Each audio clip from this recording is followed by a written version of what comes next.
Duk Koo Kim was a South Korean boxer who gained fame in the early 1980s for his skill and determination in the ring. However, his career and life were tragically cut short on November 13, 1982, during a highly publicized match against Ray "Boom Boom" Mancini. Before his untimely death, Duk Koo Kim had made a name for himself in the boxing world. He began his professional career in 1980 and quickly established himself as a tough and talented fighter.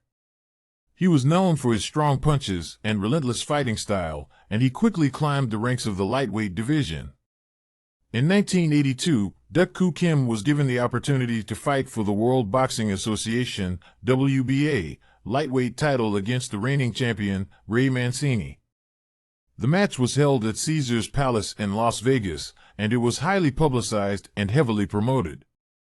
Both fighters were in top form, and the match was expected to be a closely contested battle. The fight began with both men trading punches, and it quickly became clear that it would be a grueling and intense battle. Duk Koo Kim was known for his stamina and endurance, and he was able to keep up with Mancini for the entire 14 rounds. However, in the 14th round, Mancini landed a powerful punch that knocked Duk Koo Kim to the ground. He was counted out by the referee, and the match was over. However, it was not the end of Duk Koo Kim's suffering, as it was later revealed that he had suffered a severe brain injury from the punch, and he was rushed to the hospital immediately after the fight.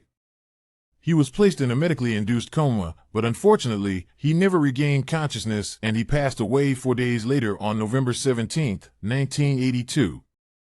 The death of Duk Koo Kim had a profound impact on the world of boxing. It sparked a debate about the safety of the sport and the need for better medical care for fighters. The WBA, along with other boxing organizations, made changes to the rules and regulations of the sport in an effort to improve the safety of fighters.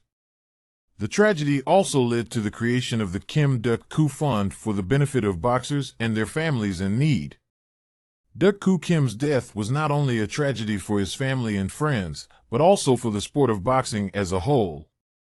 He was a talented and determined fighter who had a bright future ahead of him.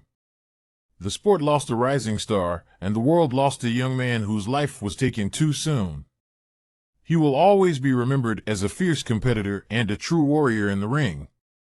Duk Koo Kim's death also had a significant impact on Ray Mancini, the boxer who fought against him in the match that led to his death. Mancini was deeply affected by the tragedy and struggled to come to terms with what had happened. He took a break from boxing and returned to the ring several months later, but his heart was never fully in the sport again. He retired from boxing just 2 years later in 1984. The death of Duk Koo Kim also led to changes in the way fights were televised. The broadcast of the Mancini-Kim fight was heavily criticized for showing slow-motion replays of the punch that ultimately led to Kim's death.